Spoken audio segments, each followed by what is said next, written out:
여러분 사순절 네 번째 주일입니다. 우리가 사순절의 깊은 시간을 지금 지나가고 있습니다. 십자가의 사랑을 묵상하며 또 거의 보이신 사랑으로 우리도 그 사랑의 열매를 맺을 수 있는 우리의 삶이 될 수 있기를 소망합니다. 여러분 창세기 50장은 어떤 말씀인가? 창세기 마지막에 나와 있는 말씀이죠. 그런데 이 말씀은 어떻습니까? 야곱이 죽고 여전히 형들 사이에 풀리지 않는 불안을 해소하고 치유해가는 요셉의 모습이 오늘 장면에 등장하고 있습니다. 아이러니하게 어떻습니까? 용서해야 하는 자가 도리어 용서를 구하는 자를 위로하고 있는 것이 오늘의 본문입니다. 용서해야 하는 자가 도리어 용서받아야 하는 자에게 위로를 구하고 있는 거예요. 위로를 하고 있습니다. 그렇다면 여러분, 여전히 요셉의 형들은 그들 안에 해소되지 않는 불안의 이유가 무엇일까요? 여전히 그들 안에 요셉에 대한 두려움의 문제가 해소되지 않는 그 이유가 무엇인지 우리가 말씀 가운데 찾아보며 우리 안에 형들과 같은 모습이 말씀을 통해 회복되는 길이 보일 수 있기를 간절히 소망합니다. 오늘 말씀을 보면 그 불안의 모습을 아주 단명적으로 보여주고 있는 한 가지를 우선 찾고 말씀을 들어가 보고자 합니다. 형들이 요셉을 부를 때 뭐라고 부릅니까? 당신이라고 불러요. 당신이라고 부르고 심지어 뭐라고 말합니까? 나는 당신들의 종이라고 말하는 것입니다.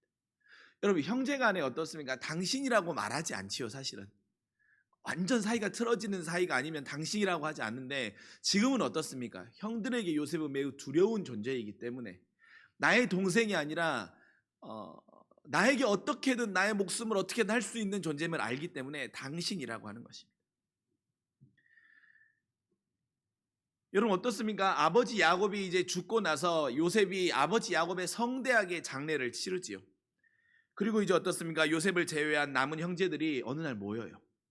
요셉을 빼고 나머지 형제들이 어느 날 모여서 자기들끼리 여러 가지 이야기를 나누는 것입니다. 그런데 그들이 그 이야기를 나누는 지금의 심리적인 상태는 어떻습니까? 매우 불안 그 자체예요. 매우 불안한 상태. 그 모인 형제 중에 한 명이 이렇게 이야기하는 거예요. 15절의 말씀입니다. 이제 우리 아버지 야곱이 돌아가셨으니 혹시라도 요셉이 우리를 미워하여서 우리가 그에게 행한 모든 악한 것을 그가 우리에게 되려 이제 대갚음하지 않을까? 아버지가 살아계시는 동안은 자신이 아버지에게 효를 다한다라는 모습으로 그저 보여지기 위한 모습으로 자신의 모습을 처세로 감추고 있었는데 이제 아버지도 떠나가셨으니 혹시 그가 우리가 행했던 악을 되갚진 않을까? 라고 하는 불안함의 이야기를 꺼냅니다. 여러분 왜입니까? 요셉이 사실은 마음만 먹으면 그 모든 형제들의 생사열탈권을 쥐고 있는 위치에 있었지요. 애굽의 총리였기 때문에 그들을 내쫓을 수도 있는 것이고 그들을 그 자리에서 모두 다 그들의 가족들을 다 멸할 수도 있는 위치에 있었습니다. 이를 너무나도 형제들은 잘 알고 있었기 때문에 허니문의 시간은 끝나고 복수의 시간이 시작될 것이라고 그들은 생각한 것입니다. 이제 우리에게 남은 것은 복수밖에 없다. 이제 우리가 남은 것은 지금까지 우리가 행했던 악한 일에 대한 그 죄값을 치를 일만 남았구나라고 여겼던 것입니다. 그렇게 고민하고 며칠간 전전긍긍하던 요셉의 형들은 요셉 앞에 찾아가지요. 그리고 17절에 고백을 하죠. 뭐라고 고백합니까? 아버지께서 생전에 하나님의 종인 우리의 죄를 용서해 주라고 하셨다라고 말을 전하는 것입니다. 아버지께서 생전에 이런 유언을 하셨어요. 요셉이시여, 아버지께서 생전에 우리에게 이런 유언을 하셨으니 당신은 이 유언을 지켜야 된다는 거예요. 이 유언의 내용이 뭡니까? 우리에게 해를 가하지 말라는 거죠. 그런데 그 말을 하고 나서도 여전히 불안한 거예요. 여전히 확신이 없는 거예요. 그래서 어떻게 합니까? 며칠 뒤에 다시 요셉을 찾아가죠. 그리고 그들은 요셉에게 이렇게 말하는 것입니다. 아우님, 우리는 당신의 종입니다. 우리는 당신의 종입니다.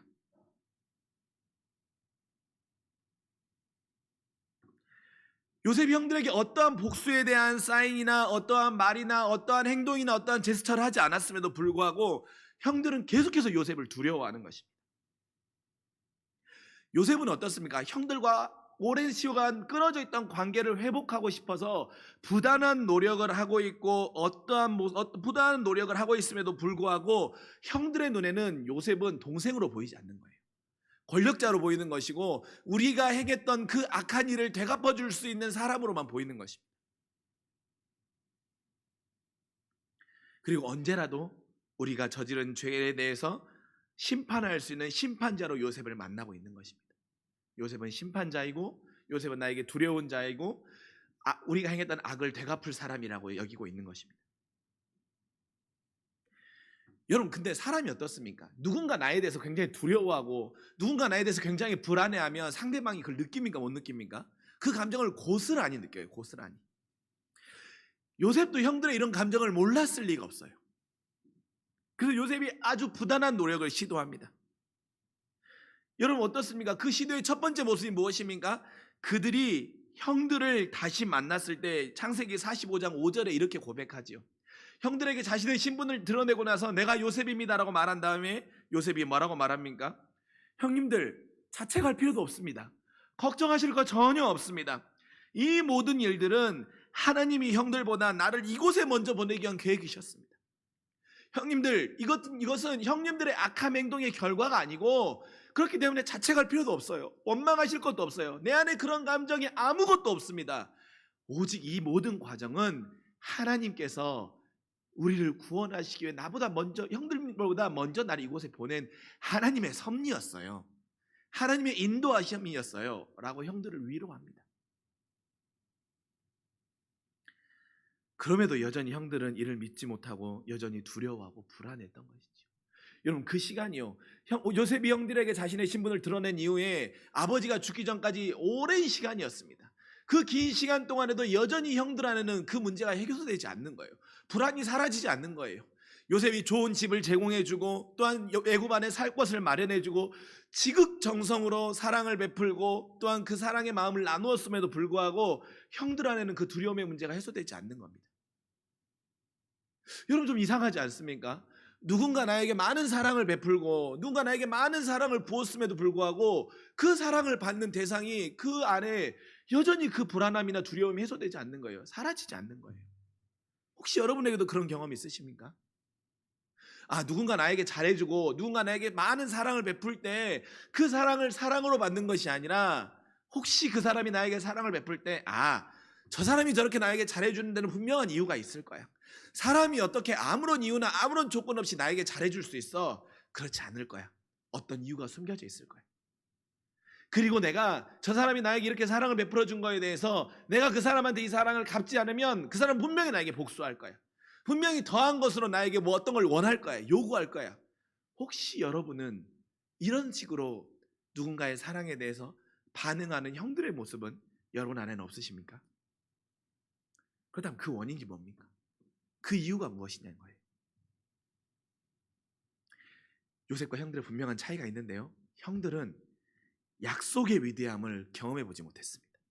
여러분, 형들은요 약속의 위대함이 경험하지 않았어요.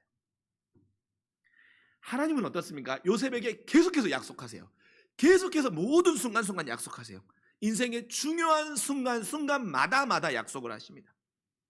어떻습니까? 그가 채색옷이 찢겨지는 그날, 채색옷이 찢겨질 수밖에 없는 그 사건의 날에도 하나님이 어떤 약속을 하십니까? 꿈을 통해 약속하시죠.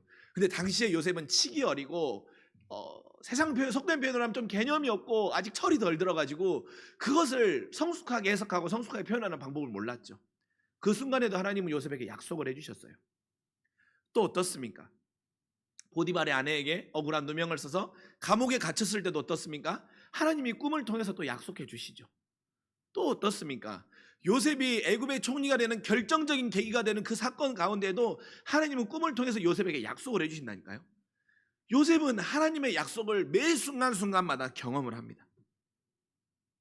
바로 요셉의 꿈이 하나님의 약속이었고 요셉은 그 약속을 믿었습니다. 그래서 그가 처했던 오늘의 현실의 어려움 속을 이기는 힘이 바로 하나님의 약속이 됐다는 거예요. 하나 예를 들어볼까요? 우리 미나 집사님 계시니까 주경이가 어떤 일에 대해서 우리 주경이가 예를 들어보겠습니다. 주경이가 어떤 수학에 별로 흥미를 못 느끼는 거예요. 그런데 이 수학 흥미를 잘 못 느끼는데 집사님이 생각할 때는 주경이한테 어떤 흥미의 동기 유발을 해주고 싶은 거예요. 그럴 때 엄마나 학부모들이 대부분 하는 동기 유발의 방법이 뭡니까? 주경아, 너 있잖아, 이거 매일매일 꾸준히 해가거나 아니면 이번 시험에서 좋은 결과를 거두면 엄마가 너하고 이거 약속해 줄게. 네가 제일 원하는 게 뭐야? 라고 물어보지요. 그래서 어떻게 합니까? 아이가 그 원하는 거에서 약속을 딱 하지요. 그래서 그래, 그러면 예를 들면 주경이가 이번 시험에서 90점 이상 맞으면 엄마랑 약속한 거에 대해서 엄마가 이걸 들어줄게 라고 약속합니다. 그럼 어떻습니까?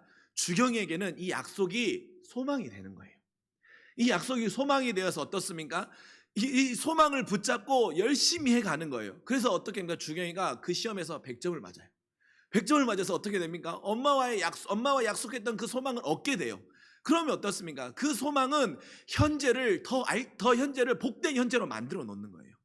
그런데 거기서 끝나는 것이 아니라 어떻습니까? 약속의 소망을 경험했으니까 그 소망을 경험하면 그 소망은 공부에 대한 새로운 재미도 붙여가고 흥미도 알게 해서 미래로 나아가는 더 복된 미래를 만들어가는 길을 만들어주는 것입니다. 여러분, 약속의 위대함이래요. 특별히 하나님의 약속이 그렇다니까요. 요셉은 하나님의 그 약속의 위대함을 경험한 거예요. 그래서 약속이 오늘의 순간의 상황이 나에게 어려움이고 감옥이고 채색옷이 찢기는 순간이었다고 할지라도, 그리고 내가 그 꿈을 해석해 준 자들이 나를 잊어버렸다고 할지라도 하나님의 약속의 소망을 붙잡고 있었기에 그 소망이 채색옷에 찢겨있던 나를 보디발의 집으로 보냈었고, 그곳에서 하나님이 때론 다시 감옥에 갇히게 하였지만 감옥에서 다시 애굽의 왕을 만나게 하셨고, 그 왕을 만나게 하시는 가운데 또한 소망을 주셔가지고 하나님의 나를 총리로 삼으셨고, 그 약속의 소망을 온전히 이루어 가신 하나님을 경험하였기 때문에 요셉은 그 안에 가지고 있었던 형들에 대한 원망이나 분노나 미움이나 이런 감정들이 다 사라질 수 있었던 것입니다.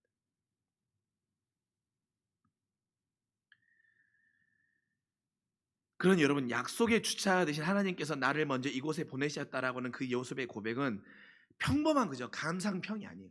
사실인 거예요. 요셉에게는 하나님이 형들보다 먼저 나를 보내셨습니다라고 하는 것은 내 안에 어떤 문제, 내 안에 감정에 대한 문제가 해소된 그게 아니라 요셉에게는 그게 정말 사실이었다니까요. 그래서 그 사실을 형들에게 들려주는 거예요. 그런데 형들은 그것이 들리지 않는 거예요. 믿어지지 않는 거예요. 왜? 하나님의 약속의 위대함을 한 번도 경험해 본 적이 없으니까. 하나님의 약속의 위대함보다는 자신의 감정, 자신의 의지, 자신의 노력, 자신의 판단으로 모든 걸 살아갔기 때문에, 하나님의 약속을 붙잡고 나아가는 삶의 경험이 없었기 때문에 요셉의 그 모든 선과 요셉의 그 모든 사랑을 요셉이 모든 사랑을 보여줌에도 불구하고 불안해하고 근심하고 두려워했던 것입니다. 그들의 인식 구조에는 율법과 생각이 아주 깊이 뿌리 잡고 있었던 거예요. 그래서 뭐라고 합니까? 형들이 15절입니다. 혹시 우리를 미워하라고 합니다. 혹시 우리를 미워해요. 여러분, 요셉이 형들을 미워합니까? 안 미워합니까? 전혀 미워하는 감정이 없어요. 미워하는 감정은 눈꽃만큼도 없습니다. 그런데 형들 스스로 만들어내요. 혹시라도 우리를 미워하여서. 자신들이 만든 가상의 요셉을 만들어서 스스로에게 불안의 짐을 스스로가 지어주고 있는 거예요. 하나님도 그들에게 불안하라고 한 적이 없고 요셉도 그들에게 불안하라고 한 적이 없는데 스스로 가상의 요셉을 만들어가지고 스스로 불안해하고 두려워하고 심지어는 형들 요셉 앞에 가서 자신이 종이라고 하는 것입니다. 누가 준 불안이 아닌 스스로 만든 불안. 왜입니까? 약속의 위대함의 경험이 없기 때문이에요. 여러분, 우리가 약속의 위대함을 믿으면 사순절은 우리에게 너무나도 특별한 믿음의 절기인 것입니다. 왜입니까? 그리스도를 주라 고백하는 모든 사람에게는 약속의 위대함이 있어요. 하나님이 어느 누구에게도 변하지 않는 불변의 하나님의 위대한 십자가의 약속. 그 약속이 우리 인생에 엄청난 힘이 되기 때문입니다. 그 십자가의 약속을 믿지 못하면 어떻게 됩니까? 십자가의 사랑의 위대함이 나에게 삶으로 흐르지 않아요. 하나님이 세상을 이처럼 사랑하사 독생자를 주셨으니 이를 믿는 사람마다 결코 멸망하지 아니하고 영원한 생명을 주신다라고 하나님이 분명히 우리에게 약속하셨습니다. 그 약속의 말씀은 과거도 아니고 미래도 아니고 현재 여러분에게 하신 소망의 말씀이에요. 그 말씀을 붙잡고 살아가면 어떻습니까? 오늘의 현재가 복이 되는 것이고 다가올 미래도 우리 인생 가운데에는 기쁨이며 즐거움이며 감사이며 사랑인 것입니다. 결코 두려움이 있을 수 없는 것입니다. 불안할 이유가 없는 것입니다. 왜? 하나님이 나를 정죄하지도 않으시고 하나님이 나를 판단하지 않으시고 하나님이 나에게 구원의 십자가의 사랑을 약속해 주시고 자녀라 말씀해 주시기 때문입니다. 이 약속을 믿으십시오. 이 약속을 확신하시면 사순절은 그저 지나가는 3월의 어느 계절이 아니라, 부활절을 앞둔 어느 계절의 절기가 아니라, 십자가의 사랑에 대한 믿음의 약속을 확신하는 매일매일의 은혜의 감사의 순간순간이 되는 것입니다. 그럴 때 우리 안에 형들이 지니고 있던 두려움이 사라지고 그 빈자리에 사랑이 채워지는 놀라운 은혜의 역사가 일어남을 우리가 기억할 수 있기를 간절히 소망합니다. 여러분, 그런데요, 요셉이 이런 형들을 위로하는 그 요셉의 모습을 보면 참 귀합니다.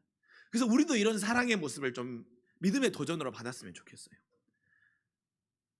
요셉이 형들을 위로해가는, 요셉이 형들의 마음을 보듬어가는 그 과정의 첫 번째 모습은 무엇입니까? 요셉은 형들의 상황을 아파해요. 형들의 상황을.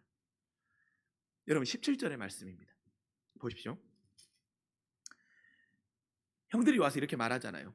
아버지가 나한테 아버지의 유언이었습니다. 그러니 절대 우리를 미워하지 마시고 우리를 해하면 안 됩니다라고 요셉 앞에서 형들이 엎드려서 말해요. 요셉이 그 말을 들었을 때 뭐 했습니까? 울었어요.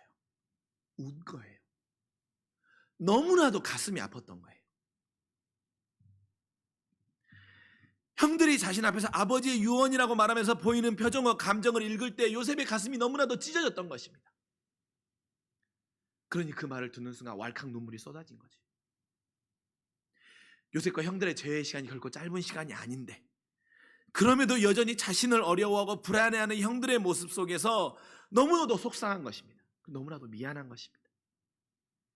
아유, 형들은 내 진심을 몰라주는 거야. 나는 형들에게 복수할 마음이 전혀 없는데 왜 저 어리석은 형들을 내 진심을 몰라주지 하면서 섭섭해하거나 서운해하는 것이 아니라 더 큰 사랑을 흘려보내야겠다는 마음으로 요셉이 울었던 거예요. 아, 나에게 여전히 부족함이 있구나. 내가 형들에게 더 큰 사랑을 보이지 못했던 모습이 있구나. 나는 형들에게 내가 아우로 다가갔는데 형들은 여전히 내가 인식하지 못했던 나의 행동과 모습 때문에 형들은 여전히 나를 애굽의 총리로 여기고 있었던 모습, 또한 나의 모습과 나의 행동을 통해서 여전히 불안해하고 있는 모습이 있었구나라고 여기면서 요셉 스스로 운 것입니다. 우리가 알고 있지만 요셉은 형들을 처음 만났을 때부터 전혀 복수하고 싶은 마음이 없었어요. 45장 1절에 형들을 만나는 모습을 보면 어떻습니까? 그 감정을 억누르지 못하고 대성통곡하지 않습니까? 그 울음소리가 너무 커가지고 공회에 있던 모든 사람들이 요셉이 무슨 일이 일어나서 우는가라고 수군거릴 정도로 요셉이 그 감정을 추스르지 못했어요.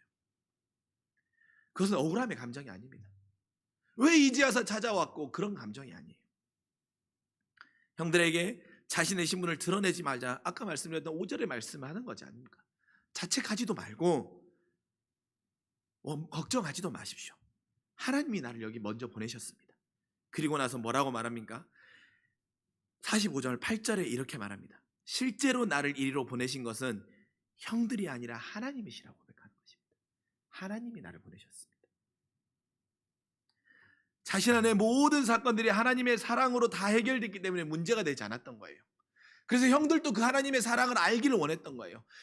나의 노력과 나의 수고로 되지 않는 것이고 하나님의 사랑으로만 형들의 이 어려움과 이 불안과 두려움이 해결되고 해소될 수 있음을 알았기에 아직 하나님의 사랑을 만나지 못했음에 가슴 아파하고 안타까워하고 눈물을 흘리면서 내가 형들에게 더 큰 하나님의 사랑, 내가 만났던 그 하나님의 사랑을 형들도 만나게 해주고 싶다라고 하는 그 가슴 아픔의 마음이 요셉에게 있었던 것입니다.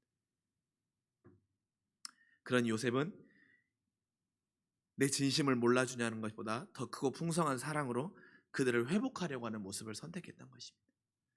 사랑하는 성도 여러분, 우리 안에도 이런 마음이 있기를 간절히 소망합니다. 그들의 상황을 아파할 수 있는 마음이 있읍시다. 지금의 시대는요, 어떤 사람의 상황에 대해서 어떻습니까? 당연하지, 그렇게 살았으니 당연하지, 이런 말들이 너무나도 많은 세상이에요.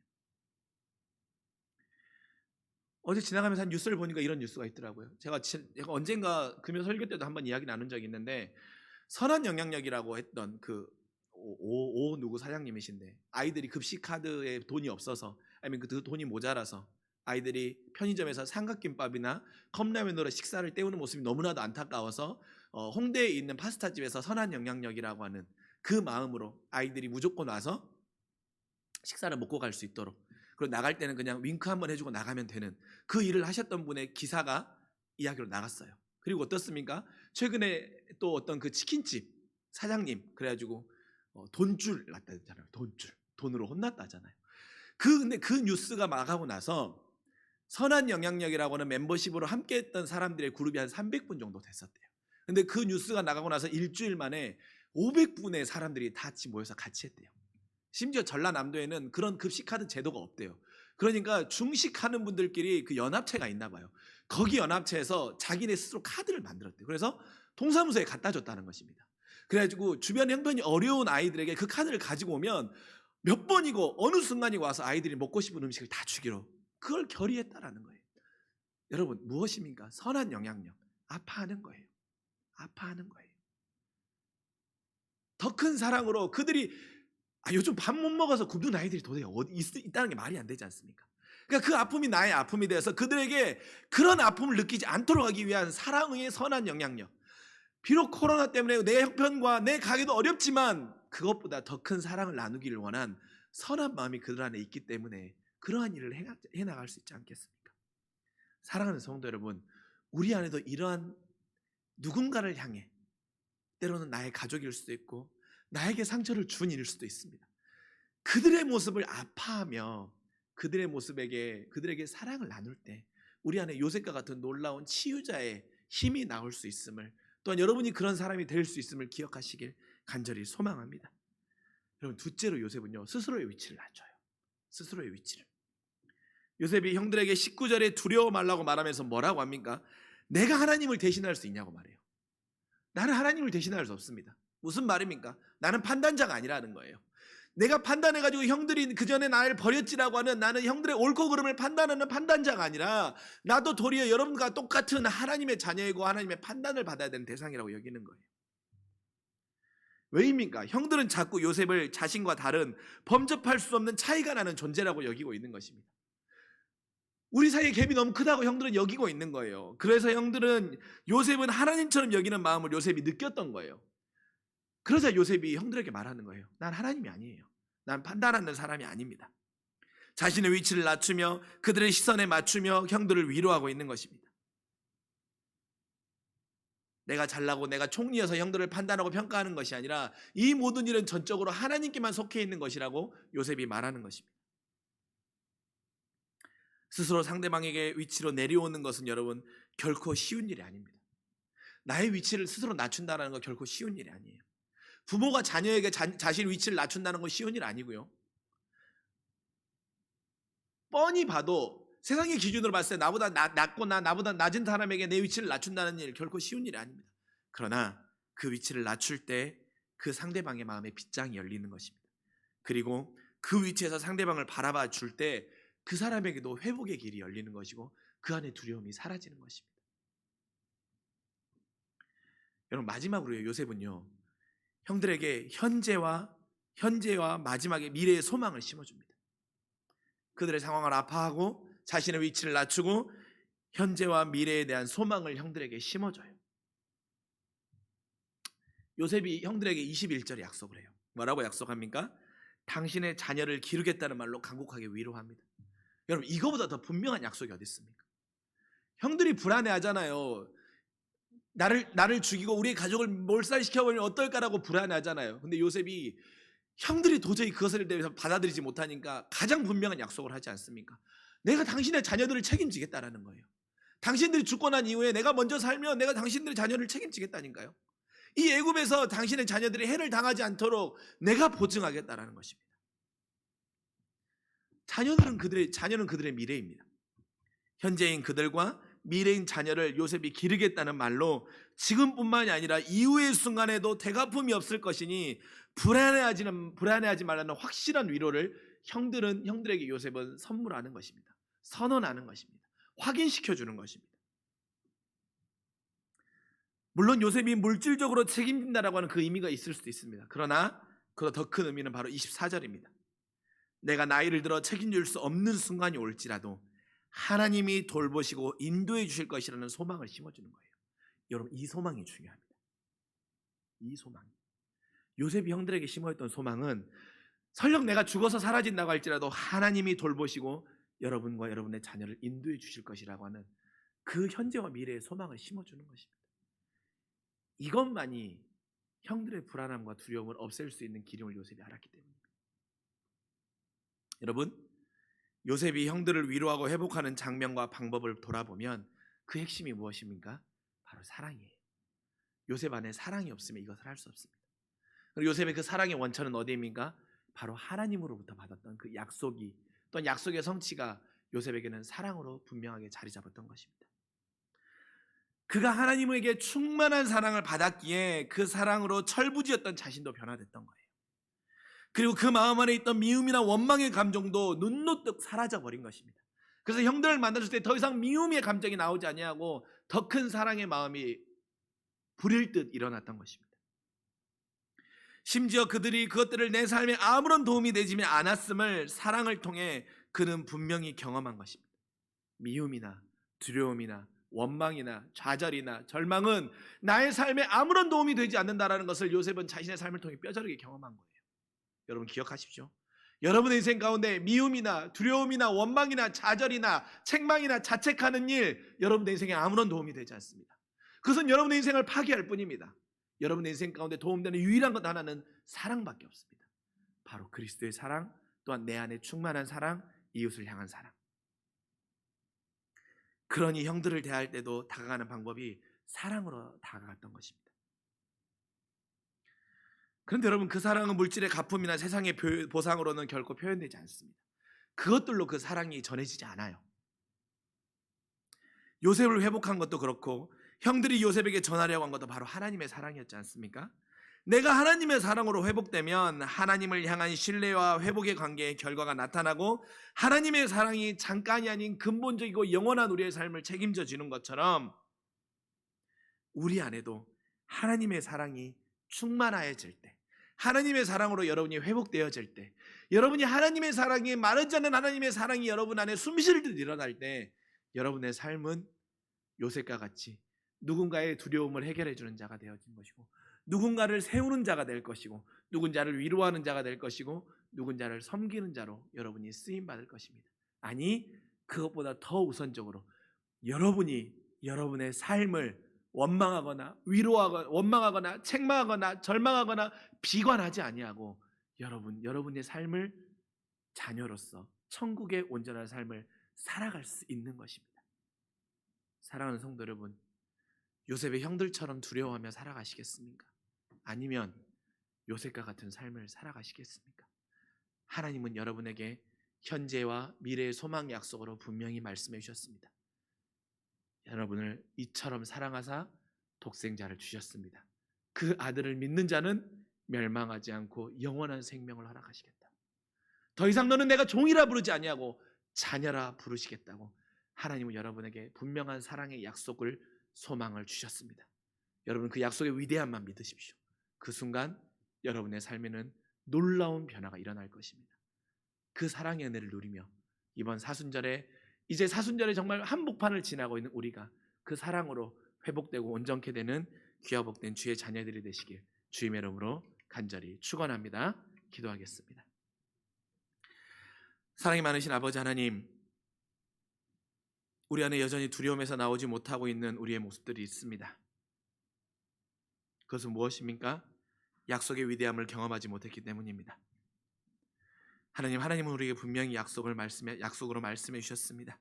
내가 너를 사랑하고 내가 너를 나의 아들까지 내어줌으로 사랑하였으니 결코 너를 정죄하지 아니하고 결코 너를 판단하지 아니하고 너에게 구원의 선물을 허락해 주시겠다고 주님은 약속하여 주셨습니다.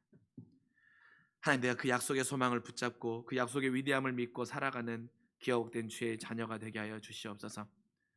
하나님, 내 인생 가운데 미움과 원망과 두려움과 자책과 불안과 비관과 비난은 내 인생을 살아가는 데 아무런 도움이 되지 않습니다.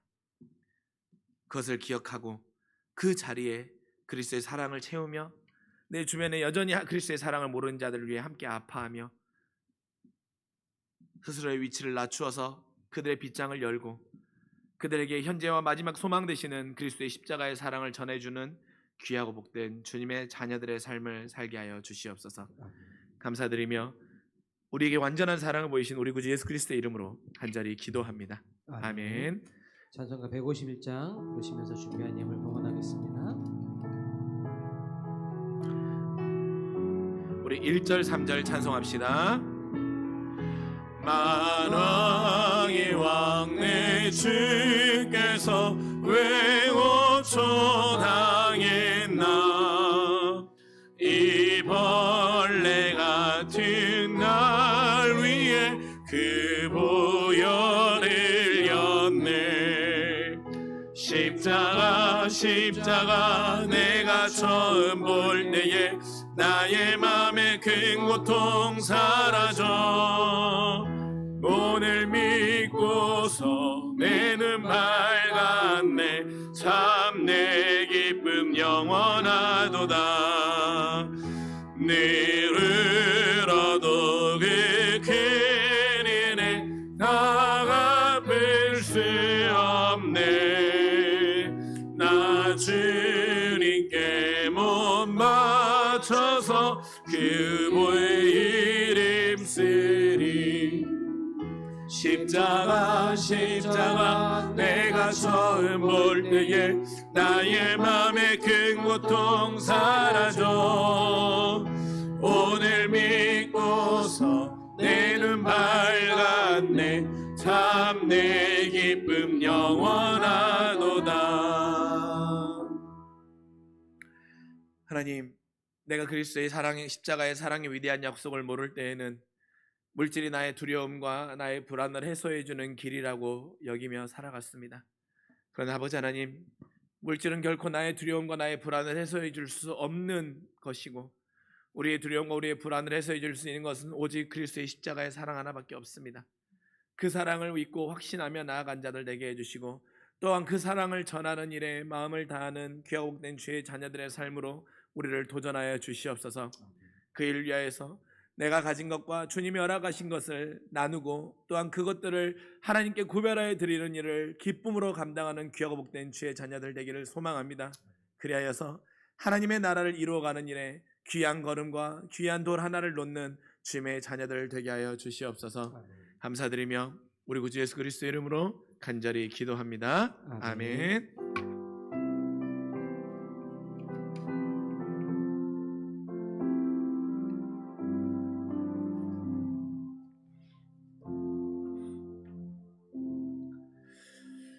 예, 교회 소식 함께 나누겠습니다. 나머지 광고들은 주보를 참고해 주시면 될 것 같고요. 여러분 하나님 앞에 헌금하실 때 꼭 헌금 봉투에 금액을 기재해 주시길 부탁드립니다. 금액을 기재해 주셔야 더욱더 투명하고 교회 재정을 세워가는 일에 그것이 여러분이 도와주시고 함께해 주신 일이기 때문에 헌금해 주실 때 꼭 봉투에 헌금을 기재해 주시기를 부탁드립니다.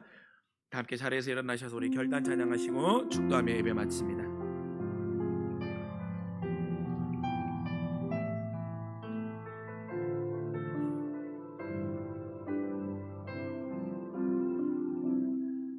내게 임하신 주의 성령, 날 새롭게 하사 다스리시네. 오직 주만이 나의 생명 참 소망. 오 주여 날 인도하소서. 주를 예배함이 나의 힘 되고, 주와 동행함이 내 기쁨 되니. 오직 주님만 바라보며 살리라. 오직 주만 위해 내가 살리라. 내 삶으로 주를 예배합니다. 온 마음으로 주만 경배합니다. 이제 내 안에 내가 사는 것 아니니 삶으로 주를 예배하게 하소서. 나의 삶이 예배가 되고 예배가고 내 삶이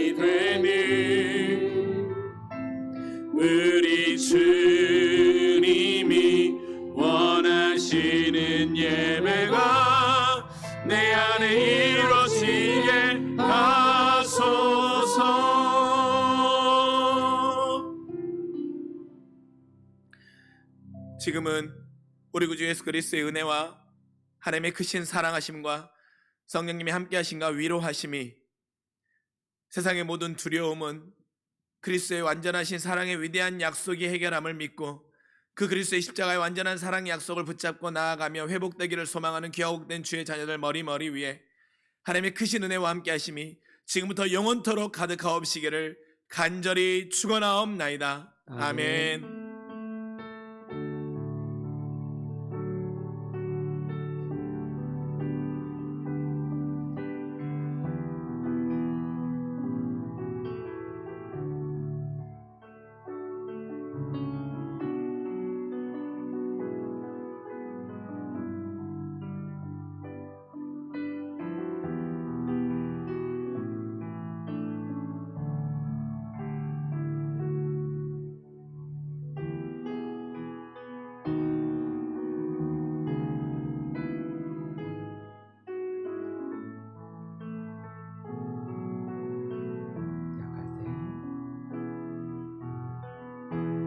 약할 때 강함 대신에 나의 주회가 되신 주 나의 모든 주 안에 있는 보물을 나는 포기할 수 없네. 주 나의 모든 십자가 죄사하셨네. 십자가 죄사하셨네. 주님의 이름 찬양해. 주 나의 모든 쓰러진 나를 세우고 나의 빈잔을 채우네. 주 나의 모든 것 예수